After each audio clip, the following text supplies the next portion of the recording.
If you're wondering why I'm reviewing this a month later than all the others that have reviewed it, like Self-Spec, Animat, and so on, it's because this movie only came out recently, like last week or so. So, I'm a bit late to the party if you live up north.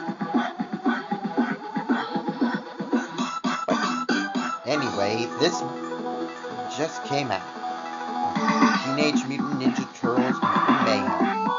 I wouldn't say I'm the biggest fan of TMNT, like say the Angry Video Game Nerd, Nostalgia Critic, or the Black Nerd. But I am a decently big fan. I've never read any of the comics, but I know about the characters and storylines. I've watched some of the 2003 series, all of 2012 and Rise. I've never watched any of the movies, so no, I guess I can't call myself a fan. Now with Seth Rogen and Nickelodeon making their big blockbuster movie, it's time we find out if this deserves to be slaughtered or salvaged. Yes, categories, I'm stealing from you. You can't do anything.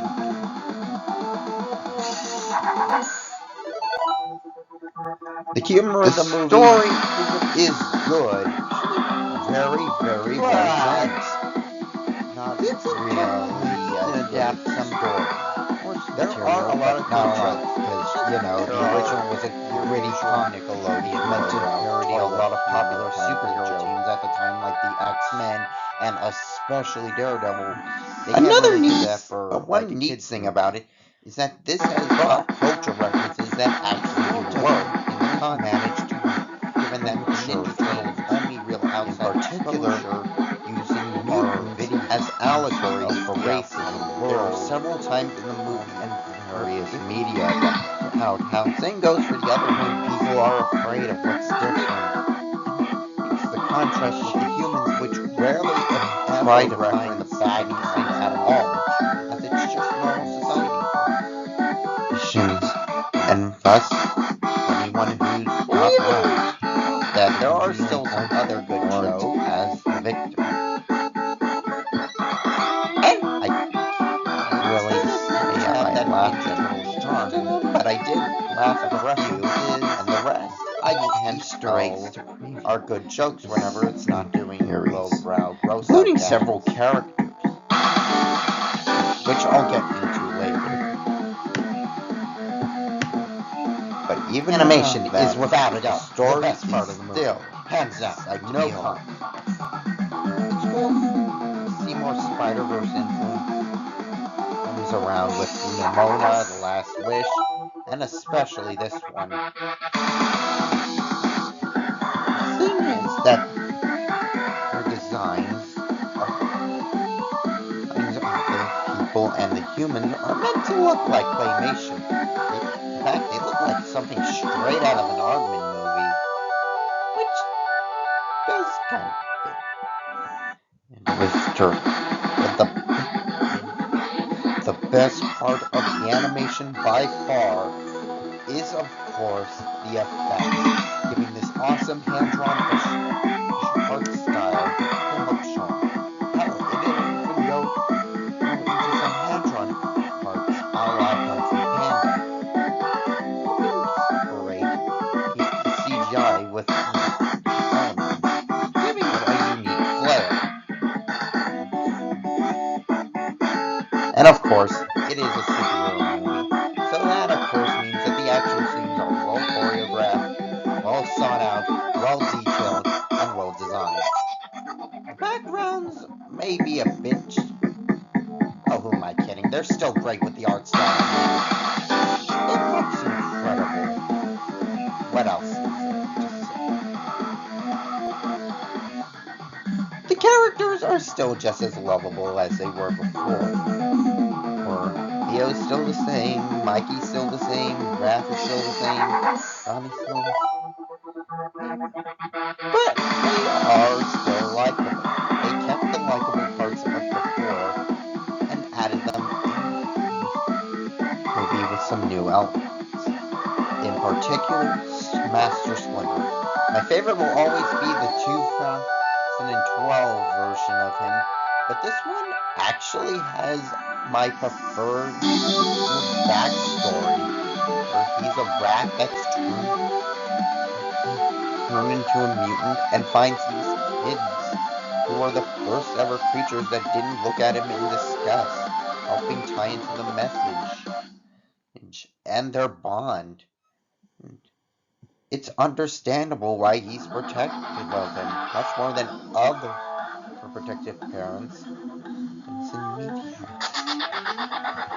I also prefer this version of Superfly. But that's mainly because the 2012 one gave me nightmares for ages. Jesus Christ, was he horrifying. He does also have a sympathetic backstory.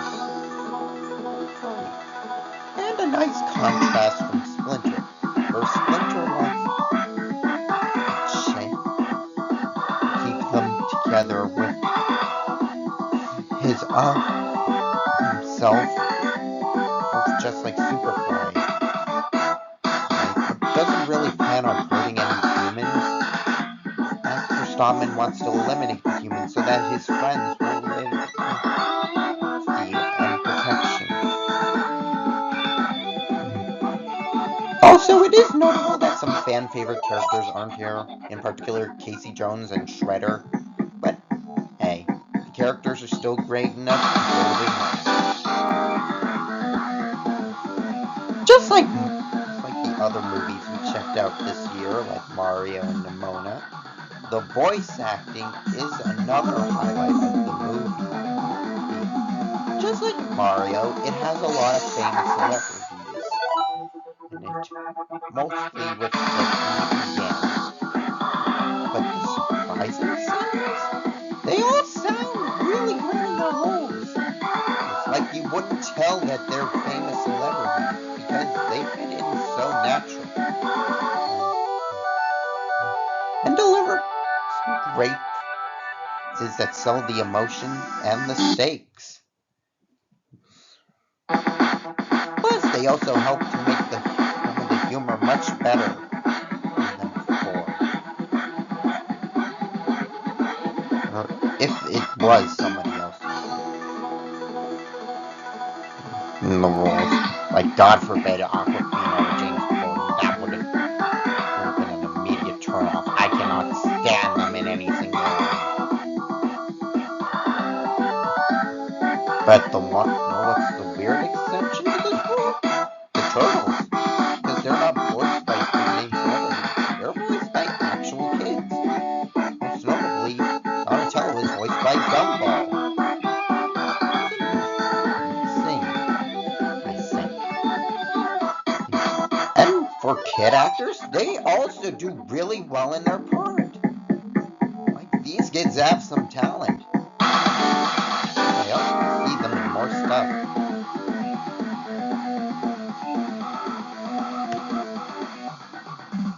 And with all the things added up, we've entered into a 91%, or 9 out of 10. A fantastic story, with great story, amazing animation, well thought out characters, and a stellar voice acting that helped bring it up to the masterpiece it is.